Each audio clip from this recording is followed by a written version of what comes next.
करुणा के सागर तथागत गौतम बुद्ध जी के चरणों में नमन करता हूँ और डॉक्टर भीमराव अंबेडकर जी जिन्होंने नारियों को सम्मान दिया, दलितों को सम्मान दिया और देश के लिए संविधान दिया, उनके चरणों में नमन करता हूँ। और यहाँ पर हमारे भीम आर्मी के तमाम साथी यहाँ बैठे हैं, उनको मैं जय भीम प्रस्तुत करता हूँ।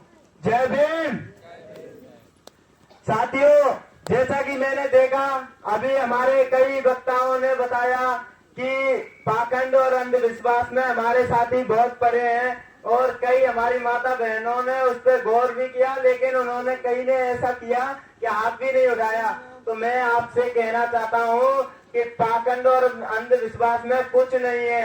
आप एक बार बाबा साहब डॉक्टर भीमराव अंबेडकर जी के संविधान को पढ़ोगे और डॉक्टर भीमराव अंबेडकर जी ने जो आपको अधिकार दिए हैं, अगर उनको पढ़ोगे तब जाकर के आपको एहसास होगा कि आपको किसने अधिकार बनाया है। तो मेरा आप तमाम महिलाओं से निवेदन है कि जिस हिंदू कोड बिल के लिए डॉक्टर भीमराव अंबेडकर जी ने अपने मंत्री पद से इस्तीफा दे दिया था, वो उनके विचारों पर अमल ना करते हुए तुम पाखंड और अंधविश्वास में पड़े हुए हो, ये बहुत दुख की बात है। मैं अपने यहाँ पर सभी बुजुर्ग और बड़े माताएं बहनें सभी बैठी हैं, मैं उनसे ये बात भी कहना चाहूंगा, मुझे इस गांव का शिक्षा का स्तर जो दिखता है वो बहुत ही निम्न स्तर है। अपने बच्ची बच्चाओं को शिक्षा के लिए जागरूक कीजिए, क्योंकि अगर आप अपने बच्ची बच्चाओं को शिक्षा के लिए जागरूक नहीं करेंगे तो वो ना तो अपने हक और अधिकार के बारे में जान पाएंगे,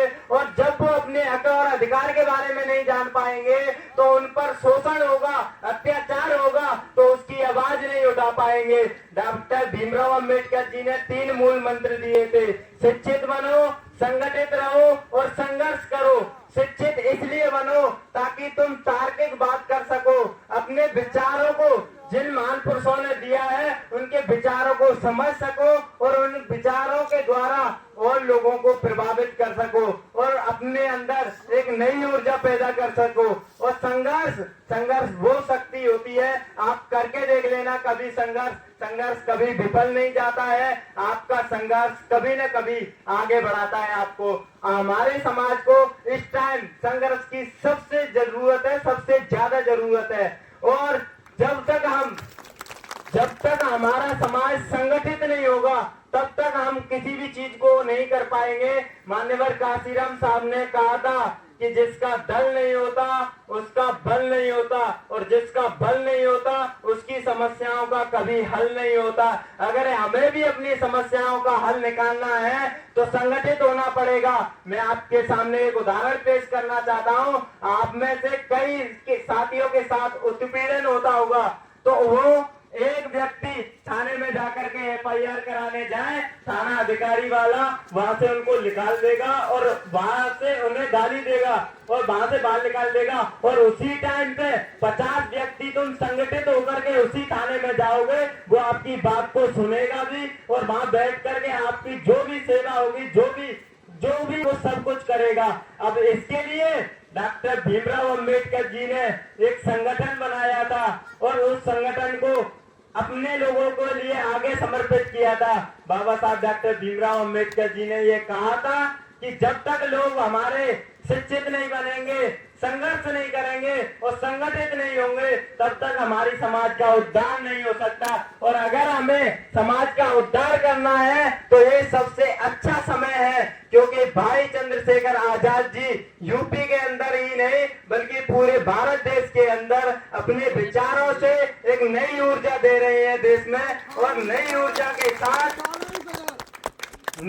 के साथ उनके साथ भीम आर्मी जो संगठन है वो हो रहे दलितों पर अत्याचार के खिलाफ हमेशा तैयार रहता है और उनकी आवाज उठाता है। मैं देखता हूँ यूपी के अंदर आए दिन अत्याचार होते हैं, हमारे भाई बहनों को मार दिया जाता है, हमारी बहनों के साथ रेप करके उनको जिंदा जला दिया जाता है, और उनको कई सारे मामले ऐसे हैं जिन्हें मार दिया जाता है और उनको लाशें बहुत दिनों बाद मिलती हैं। तो ये दुख का विषय है, क्योंकि जब तक हमें अपने हक और अधिकार के बारे में नहीं पता होगा तब तक इसी तरीके से हमारे ऊपर अत्याचार होता रहेगा। अगर इस अत्याचार को रोकना है तो अपने बच्ची बच्चाओं को शिक्षित कीजिए और संगठित कीजिए और संघर्ष कीजिए। संघर्ष तो आपको करना पड़ेगा। अगर मैं एक बात आपको कहना चाहता हूं, अगर देश को आजाद कराने वाले जो व्यक्ति जिन्होंने अपना बलिदान दिया, वो व्यक्ति अगर संघर्ष नहीं करते तो आज ये भारत देश आजाद नहीं होता। इसीलिए अगर हमें सामाजिक आजादी चाहिए तो इसके लिए हमें संघर्ष करना पड़ेगा। अगर आप अभी संघर्ष करोगे तो आपकी आने वाली पीढ़ी को संघर्ष करना नहीं पड़ेगा और आपकी आने वाली पीढ़ी बहुत ऊंचाइयों तक होगी। और अगर आप संघर्ष नहीं करोगे तो जिस तरह से आप दबाए गए उसी तरीके से आपके बच्चे दबाए जाएंगे। इसलिए हमें संघर्ष करना पड़ेगा और संघर्ष कीजिए।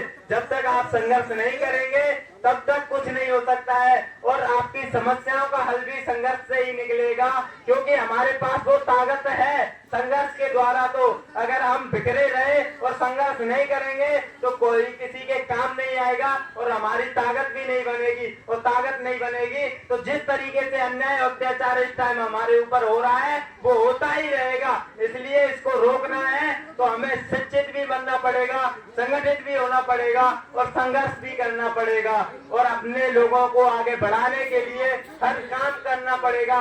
और भीम आर्मी जो आजाद समाज पार्टी राजस्थान और यूपी, मध्य प्रदेश, पूरे भारत में फैली हुई है, इसके हाथों को मजबूत कीजिए। भाई चंद्रशेखर आजाद जी के हाथों को मजबूत कीजिए।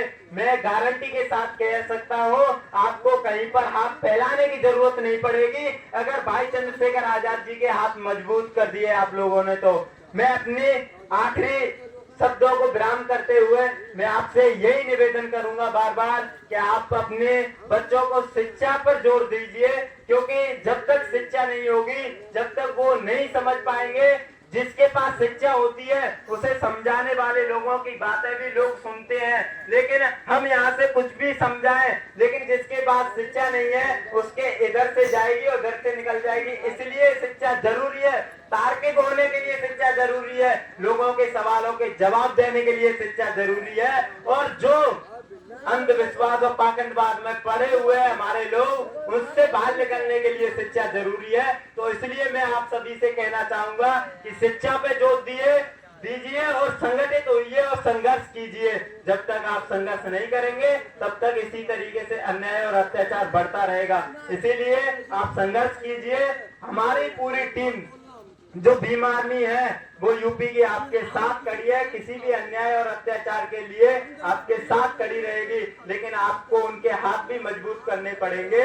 तो मैं अपनी आखिरी बात विराम देता हूँ। जय भीम, जय भारत, जय संविधान। हाँ।